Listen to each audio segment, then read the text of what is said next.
As pessoas têm que aprender hoje, e esse talvez é o maior ensinamento que eu posso passar aqui para vocês. As pessoas têm que aprender hoje a entender que a gente precisa de sofrimento. A gente precisa sofrer. Não é se fuder, mas a gente precisa sofrer. A região do seu cérebro responsável por gerar prazer e motivação é a mesma região envolvida por gerar dor e sofrimento. Dor emocional e sofrimento. É uma balança. Então, num lado está o prazer e no outro lado está a dor e o sofrimento. É como se fosse uma gangorra.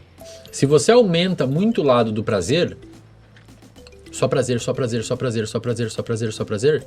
Perdão, você está botando muito peso aqui no prazer, só prazer, só prazer, só prazer, só prazer, só prazer. O lado da dor e do sofrimento começa a se destacar. E aí o que vai acontecer? No mecanismo de autorregulação, ele começa a vir para o outro lado. Aí você precisa cada vez botar mais prazer aqui, para empurrar. Então o que acontece?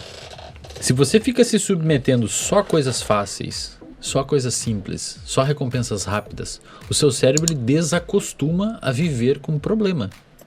E a vida não é uma corrida de 100 metros, a vida é uma maratona gigantesca. Então se você perceber hoje, cara, eu atendo muito paciente com problema alimentar. Pra caramba, não consegue controlar a alimentação e tal.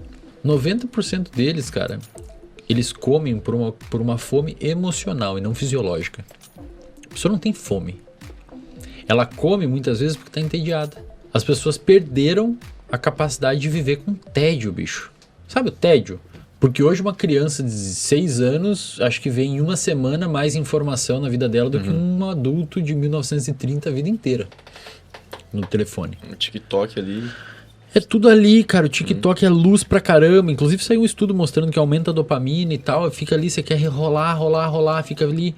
E, cara, isso tá ensinando o nosso cérebro a não viver mais no tédio.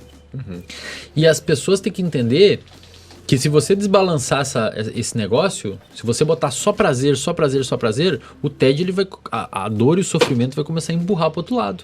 Então, na ausência do prazer, você não sabe fazer mais nada. Dói pra você não ter aquilo.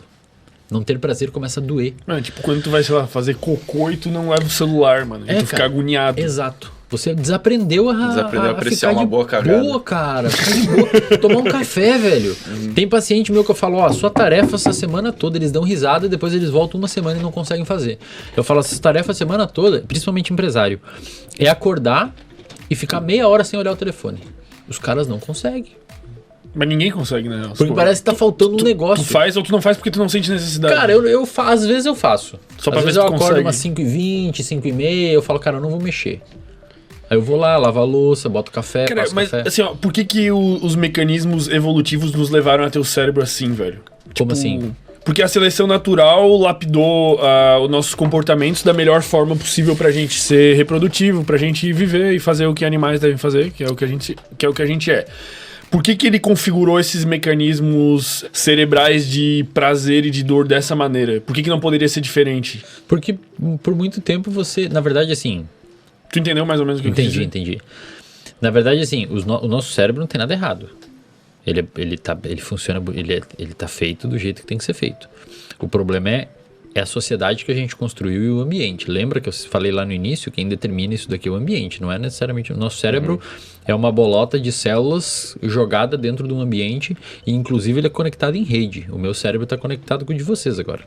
Dependendo do que eu falar, eu posso alterar a produção de neurotransmissores no seu cérebro. A gente está conectado. Se eu falar assim, presta atenção no seu pé tocando o chão agora, a sua atenção foi pro seu pé. Você não estava prestando atenção na sua camisa tocando o seu corpo. Presta Agora atenção você tá. na respiração. Então o nosso cérebro está conectado em rede. Nós somos uma estrutura em rede. Então o nosso cérebro não tem nada de errado, cara. O problema é a sociedade que a gente construiu.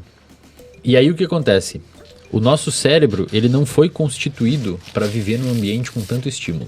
Por exemplo, isso aqui que a gente tem aqui agora, esse monte de luz, 9h19 da noite, não é normal. O próprio relógio. O próprio relógio não é normal. O nosso cérebro, durante 99% da nossa tempo como hominídeo aqui na Terra, e como Homo sapiens sapiens, ele nunca teve luz nesse horário entrando no olho.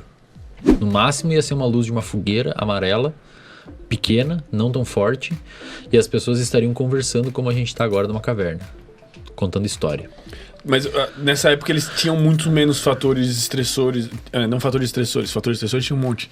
Mas eles tinham muito menos problemas, assim, desencadeados por esse excesso de... É que na realidade, naquela época, cara, o sistema ele funcionava perfeitamente porque ele foi desenvolvido.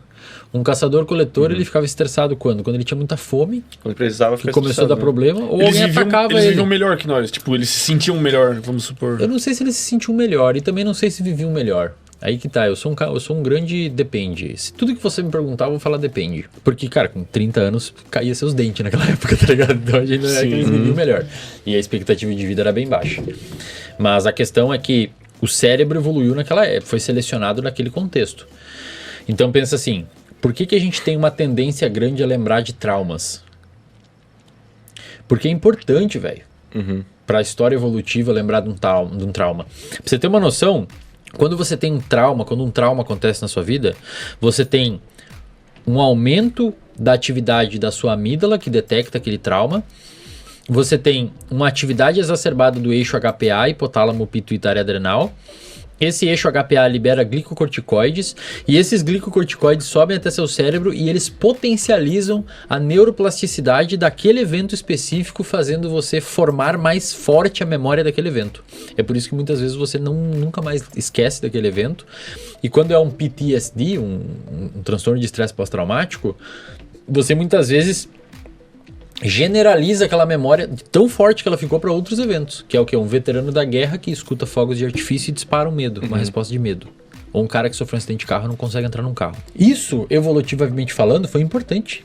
Porque o cara que foi atacado numa savana por um grupo de caçador-coletor rival, é importante que ele lembre onde foi aquilo, para ele não ir lá de novo. Ou uma cobra, um jacaré na curva de um rio, é importante que ele lembre aquilo para não ir lá de novo. O problema é que muitas vezes isso é tão extremo que traumatiza demais.